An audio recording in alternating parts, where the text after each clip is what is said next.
Vineyard, online editor of djournal.com, and we're very pleased today to have a special guest. Dr. Robert Foglesong from Mississippi State University is here to tell us about some trips he's been taking and some things that have been going on at Mississippi State, and we're pleased to have you with us, sir. Thank you very much. Thank you. Could you tell us a little bit? We know you've been to Russia, you've been working on some high-level committees, and tell us a little bit about those trips and what's been going on. Well, my most recent trip was to follow up on a visit that we had with President Bush about 3 months ago, where I brought my counterpart from Russia on this joint Russia-American MIA POW commission. And this was the follow-up trip to go back to Moscow and meet my new counterpart.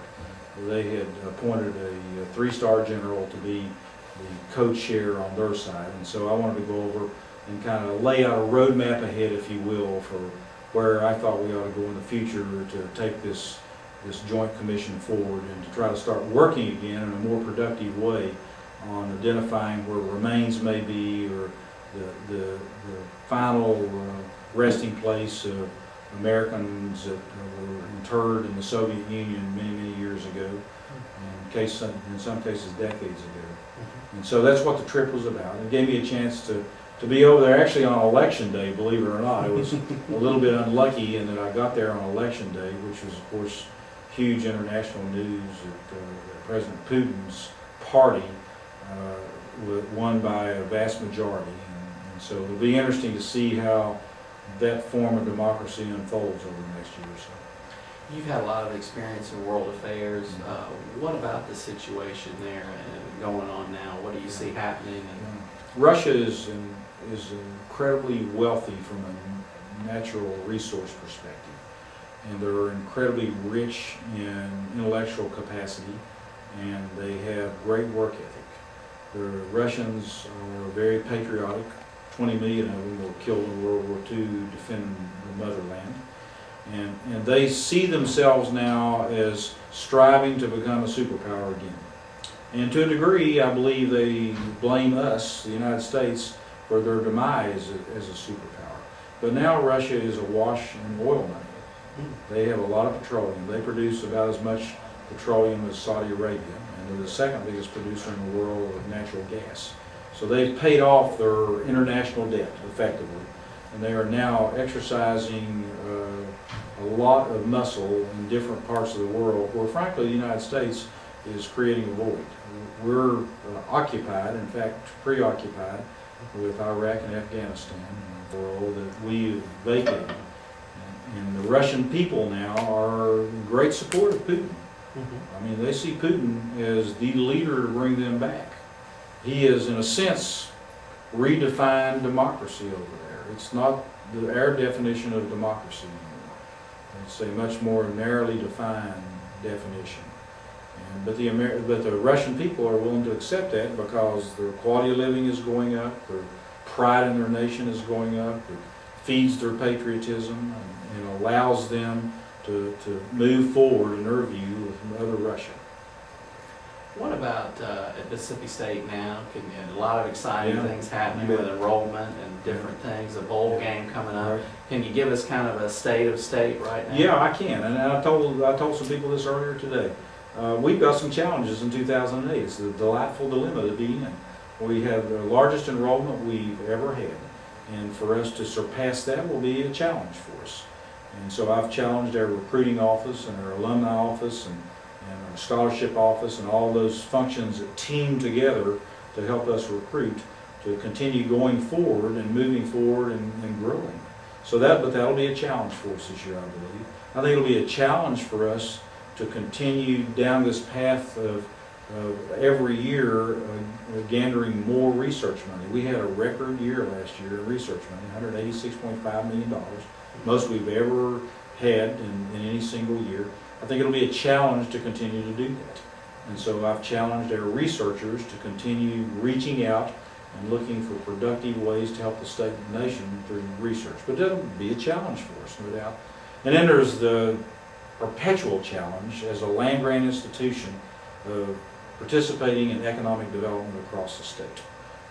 Our job, in some part, is to support the governor's initiative to try to bring in jobs to the state, enhance economic opportunity, jobs, and standard of living for the citizens in the state. And we did a good job last year in my view.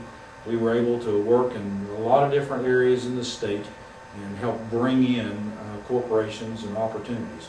But that is it's what have you done for me lately in that area.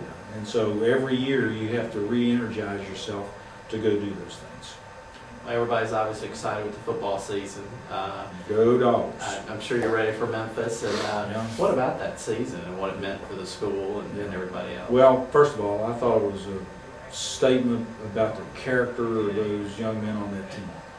There were several opportunities for them to get down on themselves, in games, even in games, and give up, and they never did. In fact, some of those games that they didn't give up on themselves, they came back and won. And that's the reason we're going to a bowl game. So I give great credit to the coaching staff who kept them focused, and great credit to those young men who clearly were overachieving this year. They reached inside themselves when they had to and played tough. And that's what life's about, by the way, is reaching inside yourself and playing tough. Shifting back for just a second, what's next for you with the Russia? Will you go back and coming up? That's up to the White House. I'm preparing a trip report now that goes back to the White House. And the White House will evaluate my recommendations and decide whether they think it's appropriate for me to go back or when it's appropriate to go back, I guess is the right way to put it. We're captured a little bit, excuse me, we're captured a little bit in this phenomena that's going on where we don't agree with the Russians politically on very many things. There's a disconnect here. What I would like to see is this effort that we're doing to try to bring closure to families that have loved ones that have been disappeared years ago. What I would like to do is see that as a humanitarian effort and not a political effort. And the Russians tend to want to put it into the mix of political cards that they play, while the United States would like to say, let's set this aside. It's a humanitarian effort and should not be subjected to the political constraints and pulls and pushes that go on in the political environment. But we're not there. We're not there. For 10 years, this commission was very, very productive. And then about 3 or 4 years ago, we started slacking off a little bit as we became a little more concerned about democracy and freedom and the way Russia was going. And they became concerned about us interfering in their internal business.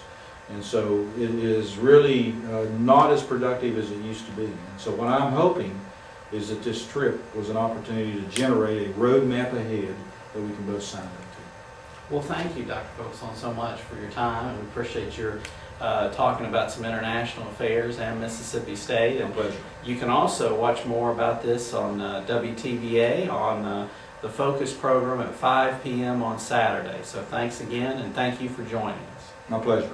Thanks a lot. Appreciate your time. Yep.